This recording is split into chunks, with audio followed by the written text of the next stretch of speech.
నమస్కారం. నా పేరు చంద్ర, ఏపీ రైతు సంఘం రాష్ట్ర కార్యదర్శి. ముందుగా బిగ్ టీవీ ప్రేక్షకులకు నూతన సంవత్సర మరియు సంక్రాంతి శుభాకాంక్షలు తెలియజేస్తా ఉన్నా. ఇవాళ రాష్ట్రంలో, దేశంలో రైతులు పడుతున్నటువంటి బాధలు, వ్యవసాయ రంగం పూర్తిగా సంక్షోభంలోకి నెట్టబడతా ఉంది. పండించే రైతుకు గిట్టుబాటు ధర లేక అవస్థపడతా ఉన్నాడు. మార్కెట్లో వస్తువులు ధరలు అందుబాటులో లేక వినియోగదారుడు కూడా ఇబ్బందులు పడతా ఉన్నాడు.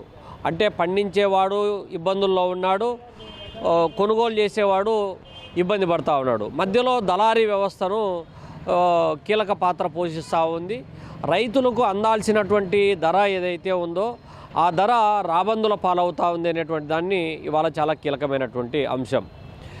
పాలక ప్రభుత్వాలు వ్యవసాయ రంగాన్ని లాభసాటిగా మారుస్తాము, సంక్షోభంలోకి నెట్టబడినటువంటి వ్యవసాయ రంగాన్ని బయటికి నెట్టగొస్తాము అనేటువంటిది మాటలు చెప్తా ఉన్నారు తప్ప ఆచరణలో ఎక్కడా కూడా అందుకు తగ్గట్టు ప్రణాళికలు రూపొందించినా కూడా దాన్ని అమలు చేయడంలో ఘోరంగా విఫలమవుతున్నారని చెప్పడానికి అనేక ఉదాహరణలు ఇవ్వాలి.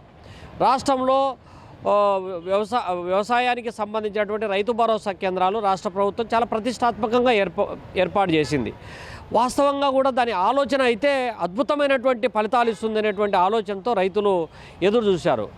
అందులో ఏమంటే విత్తనం ఇత్తే మొదలుకొని పంటను కొనుగోలు చేసే బాధ్యత వరకు పూర్తి రెస్పాన్సిబిలిటీ ప్రభుత్వమే తీసుకుంటుందని చెప్పింది. కానీ ఇవాళ రైతు భరోసా కేంద్రాలలో ఎక్కడైతే లోకల్గా వాడేటటువంటి విత్తనాలు ఏవైతే ఉన్నాయో ఈ విత్తనాలు ఎక్కడా కూడా అందుబాటులో లేవు. ఉదాహరణకు రాయలసీమ ప్రాంతంలో NDLR, జగిత్యాలు, జై శ్రీరాము, లేకపోతే జీలకర్ర మసూర లాంటి విత్తనాలు వరి పండిస్తారు. అక్కడ ఈ విత్తనాలకు సంబంధించి ఎక్కడా లేవు. లేకపోతే BPT రకాలకు సంబంధించినటువంటిది కోస్తా ప్రాంతంలో BPT రకాలు రైతు భరోసా కేంద్రాల్లో అందుబాటులో లేవు.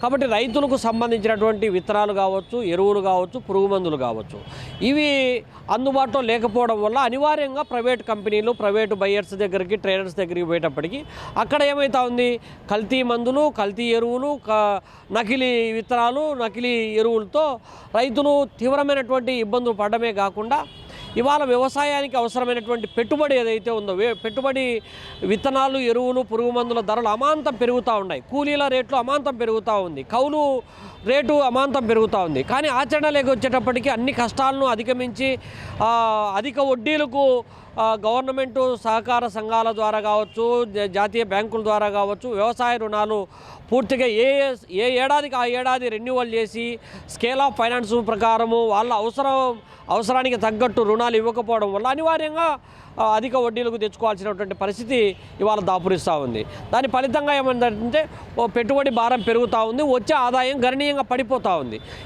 ఇవన్నీ అధిగమించి ఒకవేళ వ్యవసాయం చేసినా అతివృష్టి, అనావృష్టితో పంటలు దెబ్బతింటే చేసిన అప్పులు తీర్చలేక అవమాన భారంతో రైతుల ఆత్మహత్యల పరంపరలు కొనసాగుతూనే ఉన్నాయి. దీనికి ప్రభుత్వం చేయాల్సినటువంటి ఏమంటే ఇవాళ వ్యవసాయ రంగానికి సంబంధించినటువంటి విత్తనాలు, ఎరువులు, పురుగు మందులు రైతులకు అందుబాటులో తీసుకురావాలా, దానికి సంబంధించినటువంటి వాటిపైన ఇచ్చే రాయితీని పెంచాల్సినటువంటి అవసరం ఉంది. ఆధునిక సాంకేతిక పరిజ్ఞానాన్ని రైతులకు ఎప్పటికప్పుడు అప్డేట్ చేసేటువంటి వ్యవస్థను ఎస్టాబ్లిష్ చేయాలా. చేయడంతో పాటు వాటికి అవసరమైనటువంటి యంత్రాలపై ఇచ్చే రాయితీని పెంచాల్సినటువంటి అవసరం ఉంది. రైతు పండించిన పంటకు స్టోరేజ్ చేసుకోవడానికి పట్టమని 10 రోజులు కూడా స్టోరేజ్ చేసుకునే వెసులుబాటు లేదు. వేర్ హౌసులు కానీ, కోల్డ్ స్టోరేజ్లు కానీ ఇవన్నీ కూడా అందుబాటులోకి తీసుకురావాల్సినటువంటి అవసరం ఉంది. వ్యవసాయ ఆధారిత పరిశ్రమలు ఏర్పాటు చేయాలా. గ్రామీణ ప్రాంతాల్లో పరపతి సంఘాలను బలోపేతం చేయాలా, సహకార సంఘాలను బలోపేతం చేయాలా, సహకార పరిశ్రమలను కూడా బలోపేతం చేయడం ద్వారా రైతులు అటు వినియోగదారులు రెండు విధాల స్టేబుల్గా నిలబెట్టడానికి వ్యవసాయ రంగ పరిరక్షణ, వ్యవసాయం అభివృద్ధి, రైతులను ఆర్థికంగా నిలబెట్టడం వల్ల దేశ ఆర్థిక వ్యవస్థ, గ్రామీణ ఆర్థిక వ్యవస్థ బలోపేతం అవుతుందని చెప్పి ఈ సందర్భంగా తెలియజేస్తా ఉన్నాం.